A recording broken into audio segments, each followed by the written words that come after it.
यह सत्य घटना कबीर परमेश्वर द्वारा काशी बनारस के प्रसिद्ध व्यापारी श्री दामोदर सेठ और उनकी पत्नी धर्मवती के साथ की गई दिव्य लीला पर आधारित है। काशी नगरी में जन्मे दामोदर सेठ एक समृद्ध और प्रतिष्ठित व्यापारी थे। उनके पास एक विशाल जहाजी पोत था जिससे वे विदेशों में व्यापार करते थे। उनकी पत्नी धर्मवती धार्मिक स्वभाव की महिला थीं, जो परमात्मा में गहरी आस्था रखती थीं।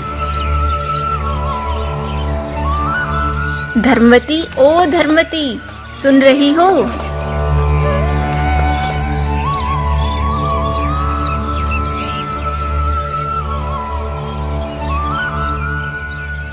आओ बहन, कैसे याद किया?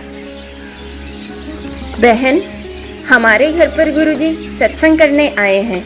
तुम भी चलो, सत्संग सुनकर अपना कल्याण करा लो। सत्संग? सत्संग तो मुझे भी सुनना चाहिए। ठीक है बहन, चलो।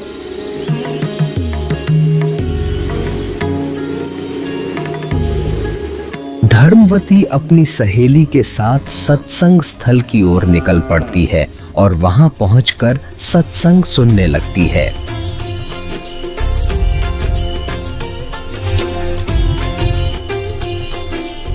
सत्संग में कबीर परमात्मा बताते हैं कि माया आदि निरंजन भाई, अपने जाए अप खाई। ब्रह्मा विष्णु महेश्वर चेला, ओम सोहम का है खेला। सोन शिखर में धर्म अन्यायी, जिन शक्ति दायन में लपटाई। 1.25 लाख गहरा सैन्यत उठ दूती, माया आदि तकत की कुत्ती। 1.25 लाख घड़िए नत भंडे, हंसा उत्पत्ति परले डंडे। ये तीनों चेला पटपारी, सर्जे पुरुषा सर्जी नारी। खोखापुर में जीव बुलाए, 100 नरक वैकुंठ बनाए। यो अरहट का कुआ लोई, या गणबंध्या है सब कोई। कीड़े कुंजर और अवतारा, हर हट डोरी बंध कोई और। अरब अलील इंदर हुए भाई, हर हट डोरी बंधे सब आही। शेष महेश और गणेश ताही, हर हट डोर बंधे सब आही। शुक्रादिक ब्रह्मादिक देवा, हर हट डोर बंधे सब खेवा। ये कोटिक करता फिरता देखा, हर हट डोरी कहो सुन लेखा। ये चतुर्भुजी भगवान कहावे, हर हट डोरी बंधे सब आवे। यो है खोखापुर का कुआ, याम पड़ा सो निश्चय मुआ। सुनियो सुरत सुहंगम डोरी, चलिए हंसा पुरुष किशोरी। सोहम पर अदली का डेरा, सत कबीर है साहिब मेरा। ज्ञान का राछ ध्यान की तुरिया, ऐसे सोहम भागा जुरिया। पंड ब्रह्मंड अदली का ताना, जाका नाम कबीर दीवाना। धर्मराय मारत है बाटी, कोई हंसा पहुंचे ओगट घाटी। धर्मराय मारत है बाटी, कोई एक हंसा उतरे घाटी। इस बद्रपुर का खोलो ताला, चल देखो हंसा दीप हमारा। जहाँ ओंकार निरंजन नाही, ब्रह्मा विष्णु शिव नहीं जाही। जहाँ करता नहीं जान आन भगवाना, काया माया पिंड पर। ऐसा अदली दीप हमारा, कोटि बैकुंठ रूम की लारा। शंख पदम एक पुन पर साजे, जा अदली सत कबीर विराजे हैं। जहाँ कोटिक विष्णु खड़े कर जोड़े हैं, कोटिक शंभु माथा मोड़े। जहाँ शंखों ब्रह्मा वेद उचारी, कोटिक नैया रास विचारी। अजब अदर मधुर धुनि बाजे, जा अवगत अदली कबीर तख्त विराजे। परमहंस पूर्ण परिवारा, अदली अमर किए तपसार। गगन मंडल में हमरी शैली ही, मकर तार की चीनी गई। परलय शंख सुहंगम सुवा, केते करता हो हुआ। हम है अमर अचल अनुरागी, शब्द मैल में तारी लागी। दास गरीब हुक्म का हेला, हम अवगत सत्य कबीर का चेला। धर्मवती को सत्संग बहुत अच्छा लगता है। सत्संग पूर्ण होने पर सभी जाने लगते हैं, लेकिन धर्मवती वहीं बैठे रहती हैं। तभी कबीर साहब जी ये देखकर पूछते हैं कि बेटी, क्या तुम नाम दीक्षा लोगी? महात्मा जी, मेरी आत्मा तो बार बार कह रही है कि मुझे दीक्षा ले लेनी चाहिए, पर मन में कुछ शंका है। बेटी, निसंकोच बताओ, क्या शंका है? गुरुजी कहते हैं कि जोड़े से नाम दीक्षा लेनी चाहिए। मेरे पति विदेश गए हैं, मैं उनके आने पर दीक्षा लूंगी, पर मुझे डर है कि अगर तब तक मेरी मृत्यु हो गई तो। बेटी, यह भ्रम है। जन्म और मृत्यु दोनों व्यक्तिगत हैं। आत्म कल्याण का रास्ता किसी की प्रतीक्षा नहीं करता। न कोई साथ जन्मा था, न मरेगा। अपना अपना कर्म है, पल का भरोसा नहीं है, कब क्या हो जाए। इस तरह कबीर परमेश्वर द्वारा धर्मवती को काफी समय समझाने के पश्चात वह थोड़ी देर सोचकर दृढ़ता से जवाब देती हैं। ठीक है महात्मा जी, आप मुझे नाम दीक्षा दे दीजिए। धर्मवती नाम दीक्षा लेकर अपने गुरुदेव के अनुसार बताई हुई भक्ति साधना करने लगती है।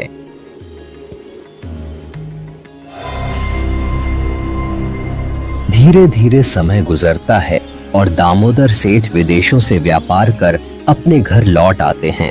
रास्ते की थकावट के कारण वे कुछ देर आराम करने लगते हैं। तभी धर्मवती आती है।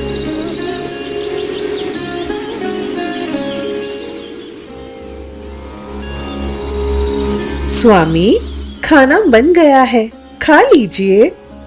हाँ हाँ धर्मवती, बहुत भूख लगी है, खाना लगाओ।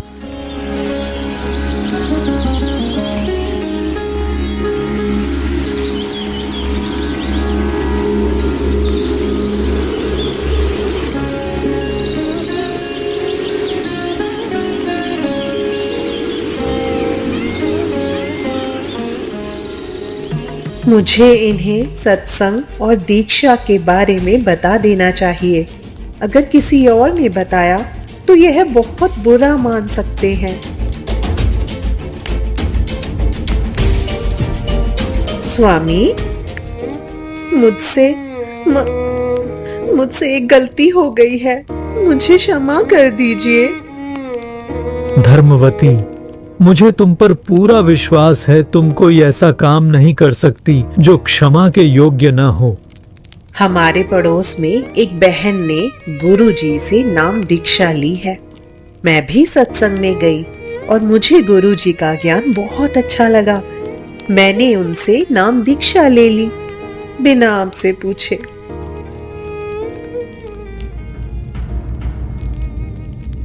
धर्मवती, तुमने बहुत अच्छा किया। भगवान की भक्ति सबसे बड़ा काम है। मैं तुमसे नाराज कैसे हो सकता हूँ। मुझे आज इन्हें सत्संग में ले जाना चाहिए।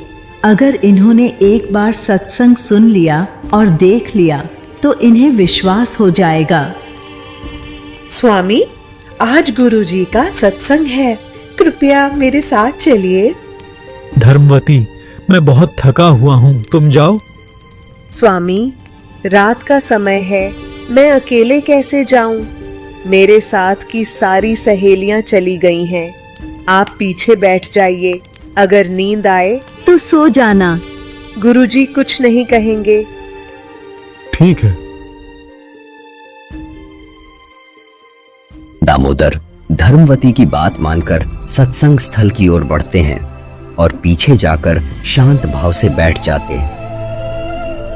आदि रमैनी अदली सारा, जा दिन होते धूम धूम कारा। सतपुरुष की ना प्रकाशा, हम होते तख्त कबीर खवासा। मन मोहिनी सिरजी माया, सतपुरुष कबीर एक ख्याल बनाया। धर्मराय सिरजे दरबानी, 64 युग तप सेवा ठानी। पुरुष पृथ्वी जाको दीनी, राज करो देवा रख आदीनी। ब्रह्मांड 21 राज तुम दीन्या, मन की इच्छा सब जग लीना। माया मूल रूप एक छाजा, मोहि लिए जिन्हों धर्मराजा। धर्म का मन चंचल चित धारा, मन माया का रूप विचारा। चंचल चेरी चपल चिरागा, या के पर से सर्व सौ जागा। धर्मराय किया मन का भागी, विषय वासना संग से जागी।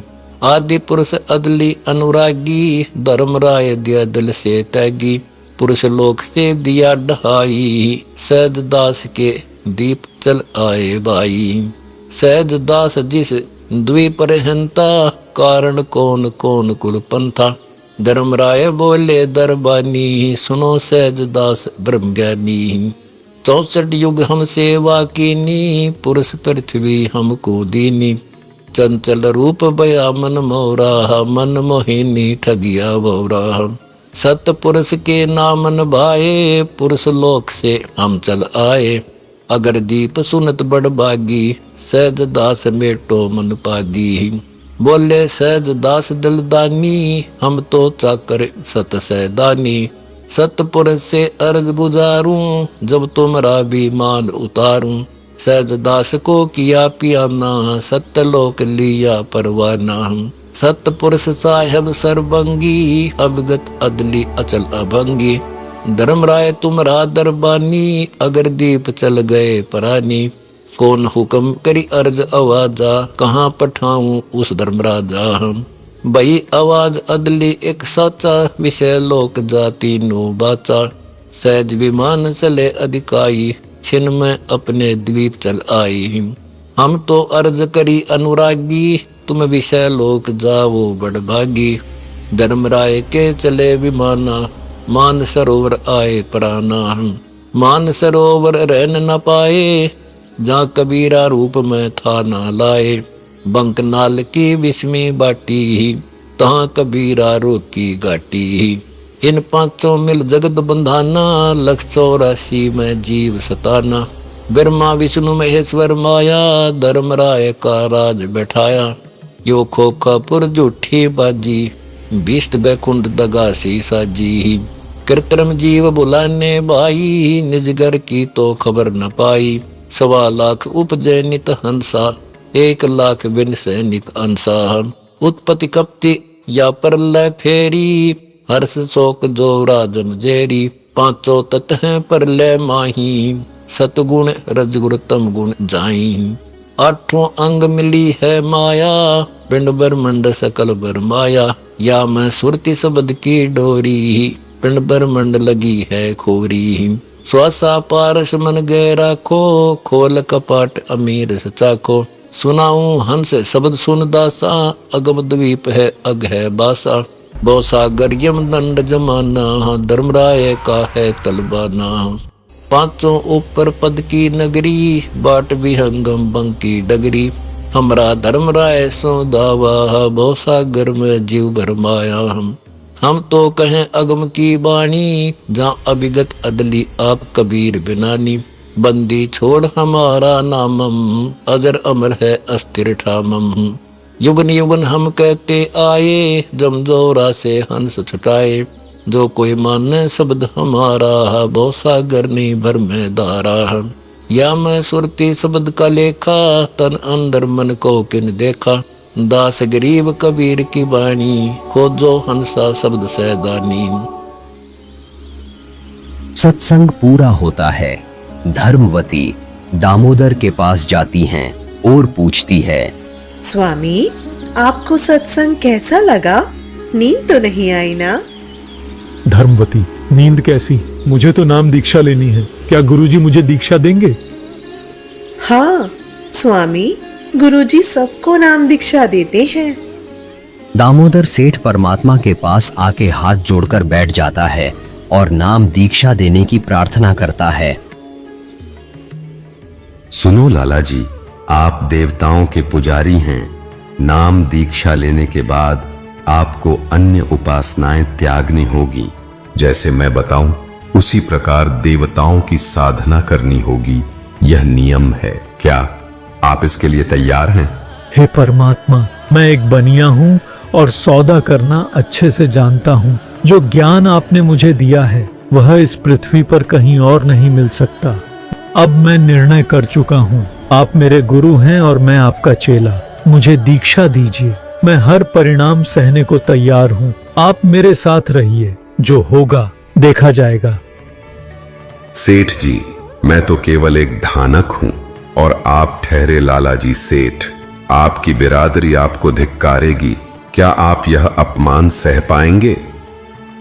हे परमात्मा, मुझे किसी अपमान की परवाह नहीं है। मुझे आपके ज्ञान पर पूर्ण विश्वास है। मुझे दीक्षा दीजिए। जो कुछ भी होगा मैं सहने के लिए तैयार हूँ। इस प्रकार दामोदर सेठ अपने कबीर परमेश्वर से नाम दीक्षा प्राप्त कर उनके द्वारा दी गई भक्ति साधना करने लगते हैं और कुछ समय बाद अपने व्यापार के सिलसिले में वे फिर से जहाज से विदेश जाने की तैयारी करने लगते हैं।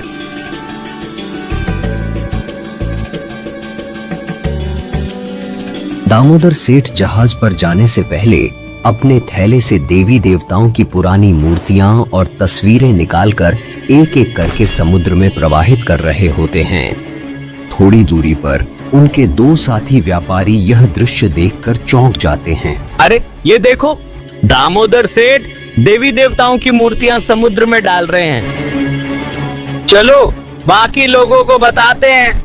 जब यह बात अन्य व्यापारियों को पता चलती है तो वे जहाज के पूजा कक्ष में जाकर देखते हैं कि अन्य भगवानों की जगह कबीर परमेश्वर की तस्वीर रखी है। यह देखकर वे दामोदर से गुस्से में पूछते हैं, दामोदर, भगवानों की तस्वीरें कहाँ गईं? क्या तुमने उन्हें फेंक दिया? भाइयों, मैंने नाम दीक्षा ले ली है। मेरे गुरुजी ने मुझे सिखाया है कि पूजा केवल एक परमात्मा की करनी है। वह अन्य देवी देवताओं का सम्मान करना है। तीनों देवा कमल दल बसे ब्रह्मा विष्णु महेश। प्रथम इनकी वंदना, फिर सुन सतगुरु उपदेश। सतगुरु भक्त केवल अपने गुरु जी की तस्वीर रखता है। मैंने उन तस्वीरों को आदर पूर्वक जल में प्रवाहित कर दिया है।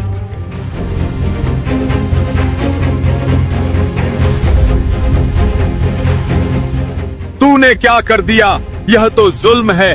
तेरे साथ कुछ अनहोनी होगी। तूने देवी देवताओं को छोड़कर अपना नाश कर लिया है। भाइयों, मेरे गुरुजी देवताओं को छुड़वाते नहीं हैं, बल्कि उनकी सत्य साधना बताते हैं। मूर्ति पूजा को मना करते हैं। आप अपनी पूजा करो, मैं अपनी पूजा करूंगा। मुझे मेरे रास्ते पर चलने दो और परेशान मत करो। धीरे धीरे समय बीतता गया और दामोदर सेठ व्यापारियों के साथ अलग अलग देशों में व्यापार करने लगा।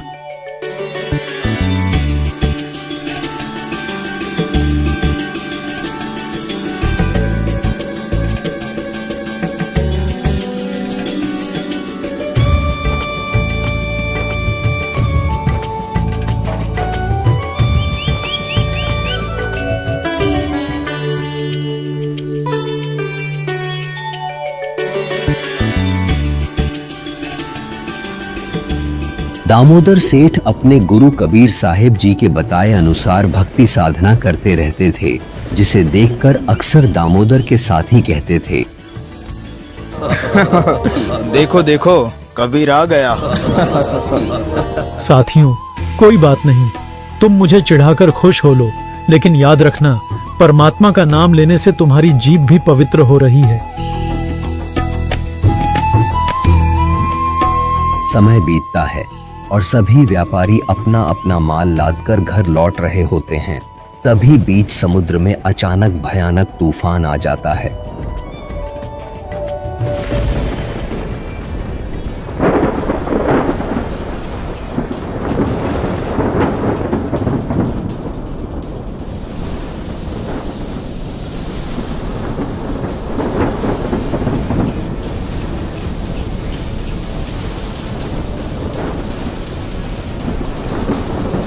तूफान आया है, तूफान! संभालो भाई संभालो, पाल खोल दो, पाल खोल दो।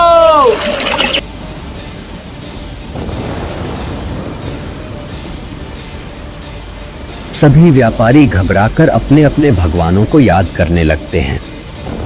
तूफान आया है, तूफान! संभालो भाई संभालो।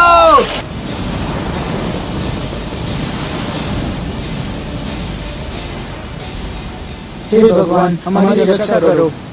हमारे देवताओं कृपा करे, कृपा करे। हमारे देवताओं कृपा करे, कृपा करे। हमारे देवताओं कृपा करे, कृपा करे।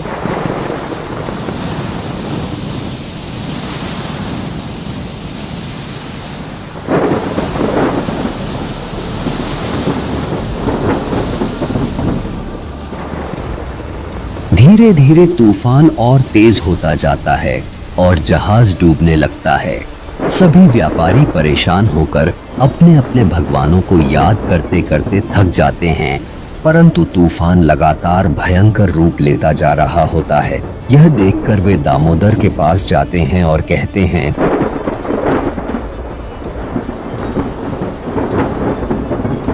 दामोदर भाई, सुना है सतगुरु के भगत की परमात्मा अवश्य सुनता है।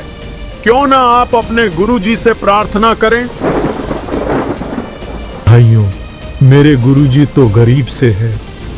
आप सभी के देवता इतने ताकतवर हैं, जब आप बचोगे तो मैं भी बच जाऊंगा। भाई कहते हैं सदगुरु के भगत की परमात्मा अवश्य सुनता है, आप याद करो। ठीक है भाइयों, पर आप सभी बैठ जाइए, फिर यह मत कहना कि हमारे देवताओं ने बचाया। भाई बैठा नहीं जाता, जान गले में अटकी है तो अर्ज कर ले, हम कुछ नहीं कहेंगे।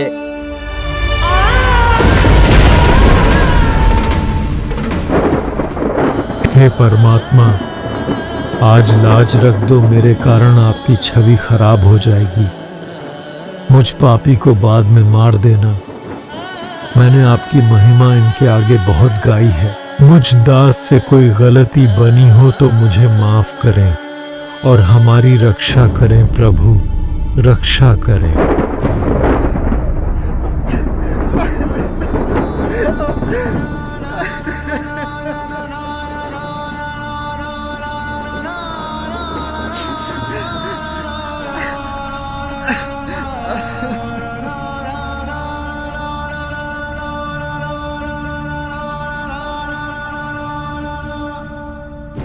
दामोदर सेठ के हुए थे अकाज, अर्ज करी डूबता देख जहाज। दामोदर सेठ के हुए थे अकाज, अर्ज करी डूबता देख जहाज। लाज मेरी रखियो गरीब नवाज, समुद्र से पार लंघाने वाले। लाज मेरी रखियो गरीब नवाज, समुद्र से पार लंघाने वाले। धन धन सतगुरु सत कबीर भक्त की, पीड़ मिटाने वाले।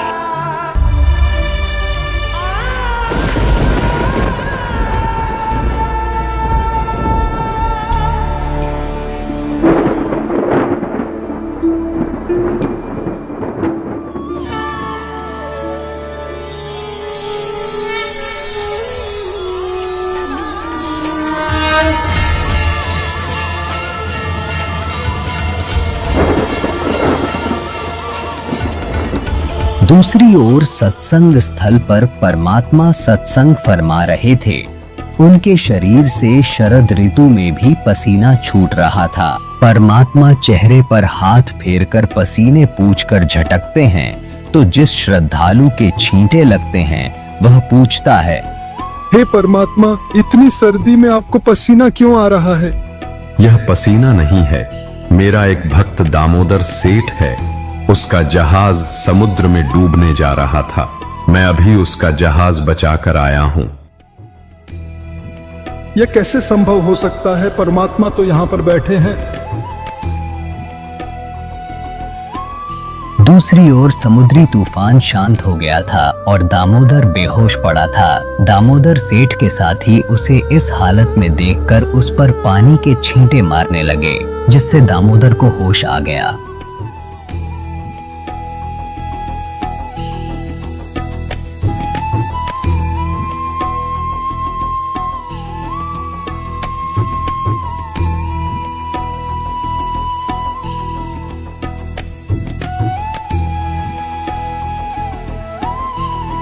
दामोदर, हमें माफ कर दो, हमसे गलती हो गई भाई। दामोदर सेठ की जय, दामोदर सेठ की जय। भाइयों, मेरी नहीं मेरे गुरुदेव की जय। उनके जयकारे लगाओ। यह सब उन्हीं की कृपा से हुआ है। मैं तो एक तुच्छ जीव हूँ। दामोदर के सभी साथी दामोदर से माफी मांगने लगे। बहुत बड़ी गलती हो गई हमसे। हमने भगवान को नहीं पहचाना। कबीर प्रभु की बात हमने नहीं मानी। कबीर प्रभु की जय, कबीर प्रभु की जय।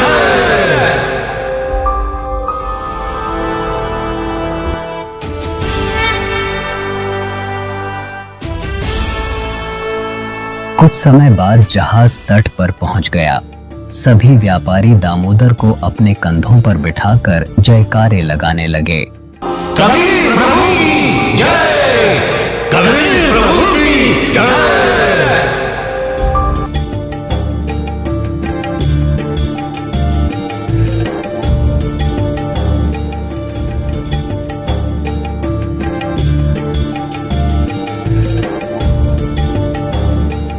शहर में दामोदर के घर पहुंचने पर पता चलता है कि उनकी पत्नी सत्संग में गई हैं।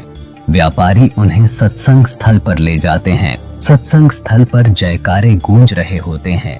कबीर प्रभु की जय, कबीर प्रभु की जय। यह देखकर परमात्मा कहते हैं, बाहर देखकर आओ, इतना शोर कैसे हो रहा है। कबीर प्रभु की जय। परमात्मा बाहर दामोदर सेठ और उनके साथी आपका दर्शन करना चाहते हैं। उन्हें अंदर बुला लो।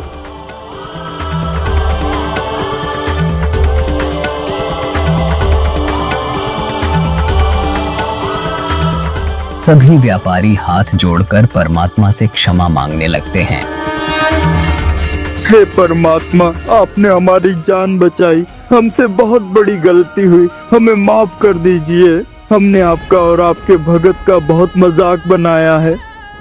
क्या हुआ बच्चों, विस्तार से बताओ, क्या कहना चाहते हो। दामोदर के साथियों ने सारी घटना का जिक्र यथावत किया। दामोदर सेठ के हुए थे अकाज, अर्ज करी डूबता देख जहाज। दामोदर सेठ के हुए थे अकाज, अर्ज करी डूबता देख जहाज। लाज मेरी रखियो गरीब नवाज, समुद्र से पार लंघाने वाले। लाज मेरी रखियो गरीब नवाज, समुद्र से पार लंघाने वाले। धन धन सतगुरु सत कबीर भक्त की पीड़ मिटाने वाले।